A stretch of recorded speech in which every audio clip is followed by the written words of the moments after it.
বিশ্ব নবীর পথ চিরশান্তির পথ, অশান্ত বিশ্বে তুমি রহমত। এসো তাই মেধা মননে জেনে নি। আসসালামু আলাইকুম ওয়া রাহমাতুল্লাহি ওয়া বারাকাতুহু। আলহামদুলিল্লাহি রাব্বিল আলামিন ওয়াসসালাতু ওয়াসসালামু আলাল মাবউসি রাহমাতাল লিল আলামিন ওয়া আলা আলিহি ওয়া সাহবিহি আজমাইন, আম্মা বা'দ। সুপ্রিয় দর্শক শ্রোতা, দূরের ও কাছের, দেশের ও বিদেশের যে যেখানে রয়েছেন, সকলকে জানাচ্ছি সুস্বাগতম। সকলকে জানাচ্ছি এনটিভির নিয়মিত দর্সে হাদিসের প্রোগ্রামে বিশেষ আমন্ত্রণ। হাদিসের জগতে অত্যন্ত একটি গুরুত্বপূর্ণ হাদিসের গ্রন্থ ইমাম নববী রাহিমাহুল্লাহর রিয়াদুস সালেহিন। সেই রিয়াদুস সালেহিন থেকে আমাদের ধারাবাহিক হাদিসের দর্স। আজকেও আমরা অন্য দিনের মতো বিষয়ভিত্তিক হাদিসের দর্স নেব ইনশাআল্লাহ। আজকে যে বিষয়টি নিয়ে আমরা হাদিস শুনব, বিষয়টি হচ্ছে লজ্জাশীলতা ও তার মাহাত্ম্য এবং লজ্জাশীলতার প্রতি উৎসাহ প্রদান। আমরা বরাবরই বলেছি যে সত্যিই মানবতার ধর্ম হলো ইসলাম, শ্রেষ্ঠ ধর্ম হলো ইসলাম। ইসলামে সকল অশ্লীল, অশালীন, নোংরা কর্মকে নিষিদ্ধ করা হয়েছে এবং সকল উত্তম আদর্শের বিষয়গুলি ইসলামে উদ্বুদ্ধ করা হয়েছে, সেগুলির নির্দেশনা দেওয়া হয়েছে। তো সেই উত্তম আদর্শের বিষয়গুলির মাঝে অন্যতম একটি হলো লজ্জাশীলতা। লজ্জাশীলতা আমরা কথায় কথায় অনেক সময় বলি, কেউ একটা খারাপ কাজ করে ফেললে, জনসম্মুখে অশালীন কাজ করে ফেললে তাকে আমরা একটু শাসাই, কিছু ধমকি দেই, নির্লজ্জ কথাকার, বেহায়া কথাকার, এই ধরনের কথাগুলি আমরা অনেক সময় বলি। কেন বলি?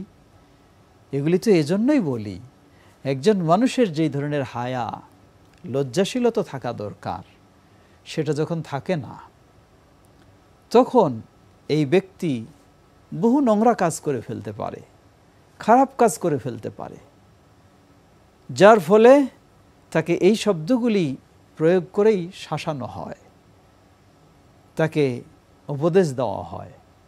সত্যি লজ্জাশীলতা অত্যন্ত একটি গুরুত্বপূর্ণ বৈশিষ্ট্য, ভালো মানুষের বৈশিষ্ট্য। একজন মানুষ, তার মাঝে যদি এই বৈশিষ্ট্য থাকে, সে অবশ্যই ভালো হবে, মানুষের কাছে সে প্রিয় পাত্র হবে, মানুষের কাছে সে পছন্দনীয় হবে। পক্ষান্তরে লজ্জাশীলতা যার মাঝে নেই, কিছু বখাটে মানুষ হয়তো তাকে দেখে বাহবা জানাতে পারে, কিন্তু প্রকৃতপক্ষে ভালো মানুষেরা তাকে কখনোই ভালো বলবে না। আজকে লক্ষ্য করুন আন্তর্জাতিক বিশ্বের কথা, পাশ্চাত্যের যে সমস্ত দেশগুলিতে অশালীনতা, বেহায়াপনা তারা বৈধ করে দিয়েছে, বাস্তবে সেই দেশগুলির মানুষও দেখবেন যে ভালো স্বভাবের মানুষ, সে কখনো এগুলিকে পছন্দ করে না, কখনো পছন্দ করে না। এটি হলো মানুষের বৈশিষ্ট্য, স্বভাবগতই এটি মানুষের বৈশিষ্ট্য। ইসলাম সেই বৈশিষ্ট্যটাকেই অর্জন করার জন্য, সেই ভালো বৈশিষ্ট্যকেই ধরে রাখার জন্য ইসলাম নির্দেশনা দিয়েছে, আপনাকে লজ্জাশীল হতে হবে। লজ্জা এই বিষয়টি আপনাকে উপলব্ধি করতে হবে, আপনার জীবনে প্রয়োগ করতে হবে। সত্যিই আপনি ভালো বলে সকলের কাছে প্রশংসিত হবেন, কিন্তু খারাপ মানুষের কাছে তো কখনোই হবেন না, কারণ খারাপ মানুষ তো খারাপটাই চায়, খারাপ মানুষ তো কখনো ভালো জিনিস চাইবে না।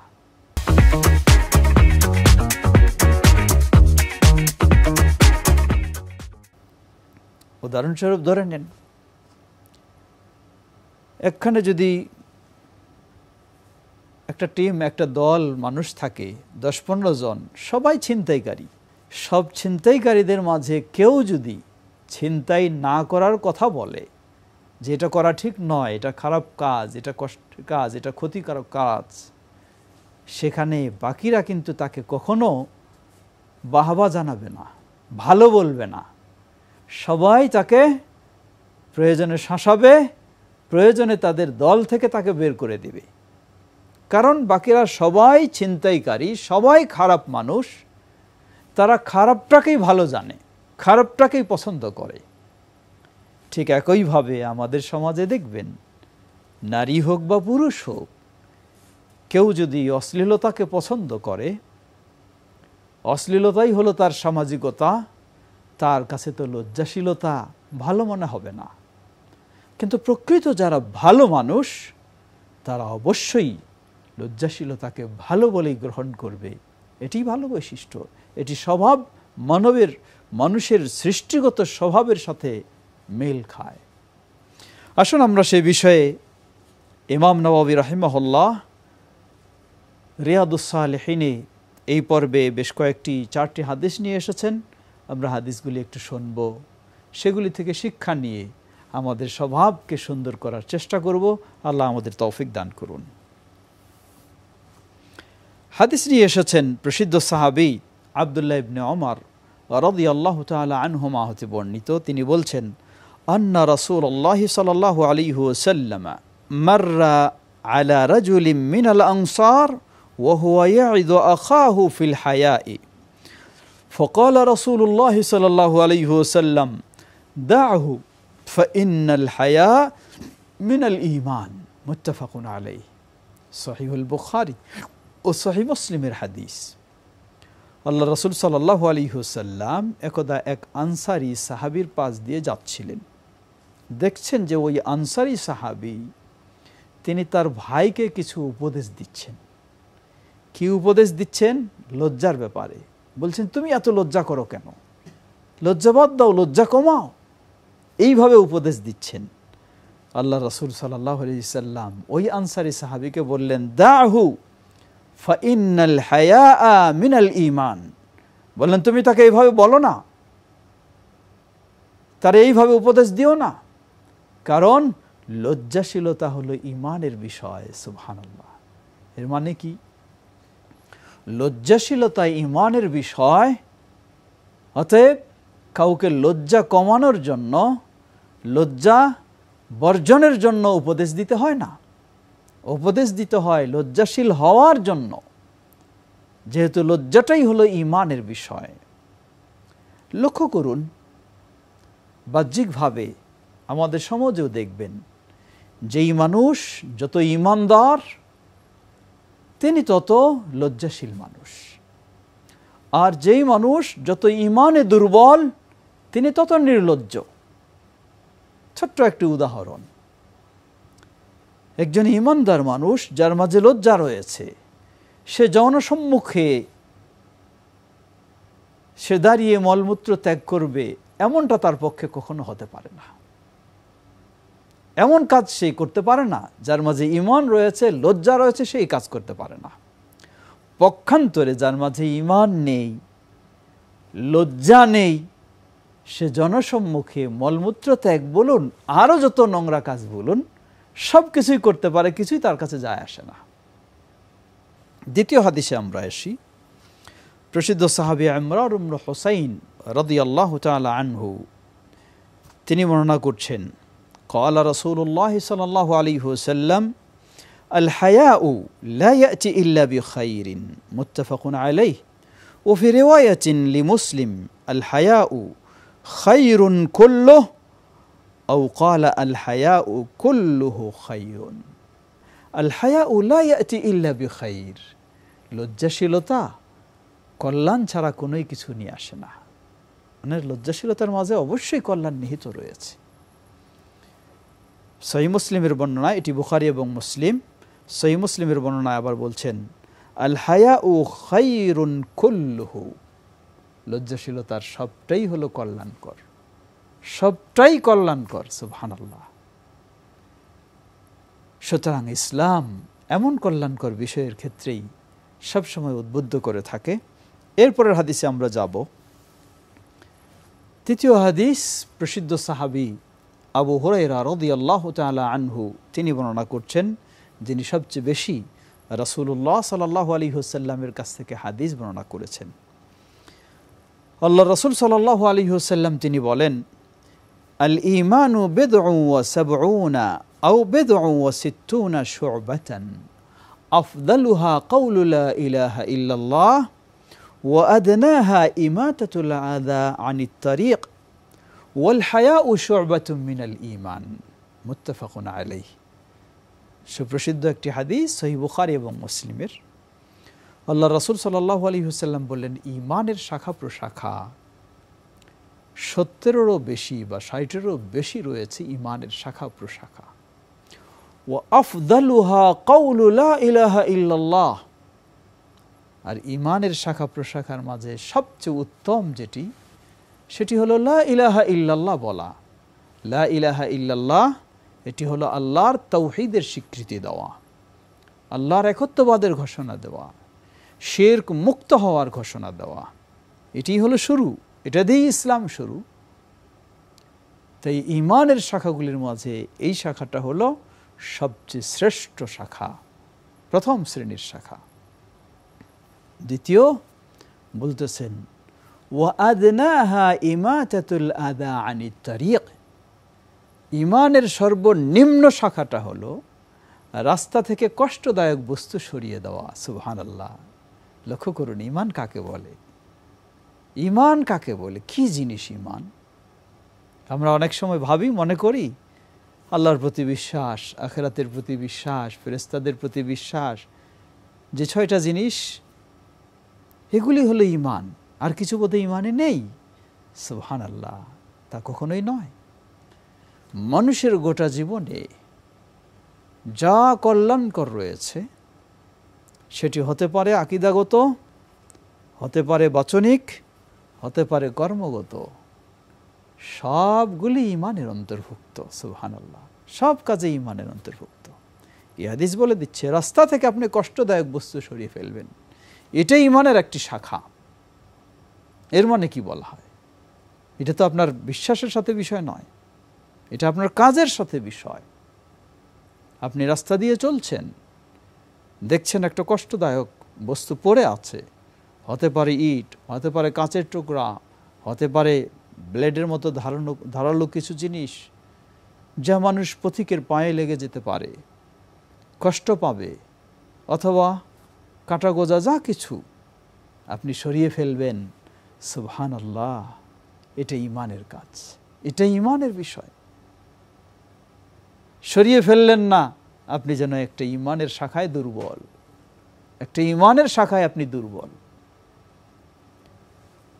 এই হাদিসটি যে উদ্দেশ্যে এখানে নিয়ে এসেছেন ইমাম নাওয়াবী রাহিমাহুল্লাহ, হাদিসের শেষে বলা হলো, আল্লাহ রাসূল সাল্লাল্লাহু আলাইহি ওয়াসাল্লাম বলেন, ওয়াল হায়াউ শু'বাতুম মিনাল ঈমান, ঈমানের যে 70-এরও বেশি শাখা প্রশাখা রয়েছে, তার একটি গুরুত্বপূর্ণ শাখা হলো আল হায়া, লজ্জাশীলতা। সুবহানাল্লাহ। আল হায়া, লজ্জাশীলতা। কি বোঝা যায়? প্রথম হাদিস থেকে আমরা শিখেছি, শুনেছি যে আল হায়া ফাইন্নাল হায়া মিনাল ঈমান, হায়া হলো ঈমানের বিষয়। এই হাদিসে আমরা আরও স্পষ্ট হলাম, ঈমানের যে 70-এরও অধিক শাখা প্রশাখা রয়েছে, তার মাঝে একটা শাখা হলো হায়া, লজ্জাশীলতা। সুতরাং নির্লজ্জ যিনি, তিনি ঈমানহীন মানুষ। এই শাখাটা তার মাঝে, ঈমানের এই শাখাটা তার মাঝে নাই, অন্য কিছু থাকতে পারে, নাও থাকতে পারে। আর যিনি লজ্জাশীল মানুষ, তার মাঝে ঈমানের এই শাখাটা রয়েছে। অতএব লজ্জাকে, এই লজ্জাশীলতাকে সাধারণ বিষয় বলে এড়িয়ে যাওয়া যাবে না। অবশ্যই এই বৈশিষ্ট্য আপনার মাঝে হতে হবে যদি আপনি নিজেকে ঈমানদার বলতে চান। লক্ষ্য করুন একটা ছোট্ট উদাহরণ। দুজন মেয়ে মানুষ, একজন মেয়ে মানুষ বাইরে বের হলে মাথায় সে মাথাটা না ঢাকলে লজ্জা পায়। আরেকজন মেয়ে মানুষ বাইরে বের হলে মাথা ঢাকলে লজ্জা পায়। দুটোর কি পার্থক্য? দুটোর পার্থক্য হলে ঈমানের পার্থক্য। যেই মেয়ে মানুষের মাঝে ঈমান রয়েছে সে কখনো জনসম্মুখে বাইরে উন্মুক্ত মাথায় বের হতে পারে না, অবশ্যই সে হেজাব ব্যবহার করবে। এটাই তার লজ্জার বিষয় আর এটাই তার ঈমানের বিষয়। আরেকজন বেঈমান, যার ঈমান নেই অথবা দুর্বল ঈমান, তার মাঝে লজ্জাশীলতাও নেই, সে দেখবেন তার অবস্থাটা উল্টা। জনসম্মুখে যখন যাবে সে উন্মুক্ত মাথায়, খালি মাথায় যাওয়াটাই তার কাছে হলো ভালো বিষয়। মাথা ঢেকে হেজাব ব্যবহার করে যাবে, এটাই তার কাছে লজ্জার বিষয়। সুতরাং ঈমানের বিষয়টিকে একটু ভাবার চেষ্টা করুন। সময় যেহেতু আমাদের শেষের দিকে, আমরা আসি সর্বশেষ হাদিস জেনে নেই। প্রসিদ্ধ সাহাবী আবু সাঈদ আল খুদরি রাদিয়াল্লাহু তাআলা আনহু তিনি বর্ণনা করছেন, রাসূল সাল্লাল্লাহু আলাইহি ওয়াসাল্লামের বৈশিষ্ট্য নিয়ে এই হাদিসে বলছেন, কানা রাসূলুল্লাহ সাল্লাল্লাহু আলাইহি ওয়াসাল্লাম আশাদ্দ হায়াআ মিনাল আযরা'i ফি খিদরিহা ফাইদা রাআ শাইআন ইয়াকরাহুহু আরাফনাহু ফি ওয়াজহিহি মুত্তাফাকুন আলাইহি। সহিহ বুখারী এবং মুসলিমের হাদিস। রাসূল সাল্লাল্লাহু আলাইহি ওয়াসাল্লাম আমরা জানি সর্বশ্রেষ্ঠ ব্যক্তি আদর্শের দিক থেকে, সর্বশ্রেষ্ঠ ব্যক্তি ছিলেন ঈমানের দিক থেকে। এই জন্য তার বৈশিষ্ট্য ছিল আশাদ্দু হায়াআ, সবচেয়ে বেশি লজ্জাশীল ছিলেন রাসূলুল্লাহ সাল্লাল্লাহু আলাইহি ওয়াসাল্লাম। তুলনা করা হয়েছে একজন কুমারী মেয়ে, সে তার এই অবস্থায় যেমন লজ্জাশীল হয়, তার চেয়েও বহুগুণে নবী মুহাম্মদ সাল্লাল্লাহু আলাইহি ওয়াসাল্লাম তিনি লজ্জাশীল ছিলেন। কেন? তিনি ছিলেন সবচেয়ে ঈমানের দিক থেকে শ্রেষ্ঠ, উত্তম আদর্শের দিক থেকে শ্রেষ্ঠ। আল্লাহ সুবহানাহু ওয়া তাআলা বলেন তার বিষয়ে, ইন্নাকা লাআলা খুলুকিন আযীম, হে নবী তুমি মহান আদর্শের ধারক বাহক। সুতরাং তিনি ছিলেন সর্বশ্রেষ্ঠ লজ্জার দিকেও। অতএব আমরা এই বিষয়টিকে ভালোভাবে উপলব্ধি করব এবং সেই গুণটি আমরা অর্জন করার চেষ্টা করব, কারণ এটি হলো ঈমানের বিষয়। সুতরাং আমরা অবশ্যই এটিকে অর্জন করার চেষ্টা করব। আমরা সকলকে উদ্বুদ্ধও করব লজ্জাশীল হওয়ার জন্য এবং লজ্জা কমানোর জন্য নয়। আল্লাহ আমাদের সকলকে এভাবেই ঈমানের দিকে, উত্তম আদর্শের দিকে অগ্রসর হওয়ার তৌফিক দান করুন। ওয়া আখিরু দাওয়ানা আনিল হামদুলিল্লাহি রাব্বিল আলামিন ওয়া সাল্লাল্লাহু তাআলা নবিয়িনা মুহাম্মদ ওয়া আলা আলিহি ওয়া সাহবিহি আজমাইন। সুবহানাকাল্লাহুম্মা ওয়া বিহামদিকা আশহাদু আল্লা ইলাহা ইল্লা আনতা আস্তাগফিরুকা ওয়া আতুবু ইলাইক। ওয়াসসালামু আলাইকুম ওয়া রাহমাতুল্লাহি ওয়া বারাকাতুহু। চিরশান্তির পথ, অশান্ত বিশ্বে তুমি রহমত। এসো তাই মেধা মননে জেনে